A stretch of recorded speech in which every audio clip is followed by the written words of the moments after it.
So this is a great shot from Frank, and I loved just the action here. You can see all this great spray, and you can see details in here. You know, it's just all as the wave is crashing into the shore, making a bit of a pipe. It's quite beautiful. This aqua color, and it contrasted with this the darker blue up here. So he's just chopped some. You know, he's just cropped something right out of a wave. You know, we're all used to seeing photos where, you know, big long pipes and surfing photos and that sort of thing. Like you'll have a very long extended pipe and a little surfer and that sort of thing. And I liked how Frank just concentrated on a very small part of it, just the crest of that wave, and got all this great spray. So yeah, in all these webinars, I'm always pushing, you know, think a little bit beyond the typical shot. If you've got a photograph in your head, if you're out there on the beach and you want to photograph some great waves, don't just copy the photos that are in your head that you've already seen. You know, there's a tendency for people to say, oh, that would make a great shot, that reminds me of this, and you go out and try and emulate the exact same shot.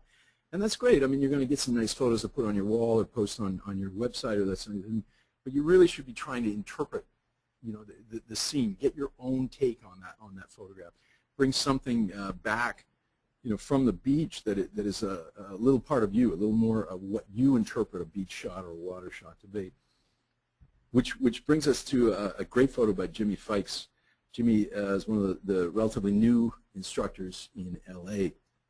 And I just love this. This is pretty obviously a swimming pool. You can see the lines, you know, the grid pattern of the tiles on the bottom of the pool.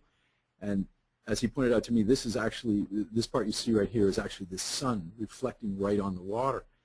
And then the little ripples in the water, you can see them here. The sun is also reflecting on those. And it's just wonderful. I mean, it's just a very abstract but very crisp. There's very crisp lines in addition to the, you know, these wavy lines. They're sort of beautiful. I mean, if you didn't immediately recognize this as water, you know, it's such a cool abstraction. And the color, I've got a couple examples a little later on that Jimmy has sort of enhanced using Nik software, and you'll see just the different possibilities.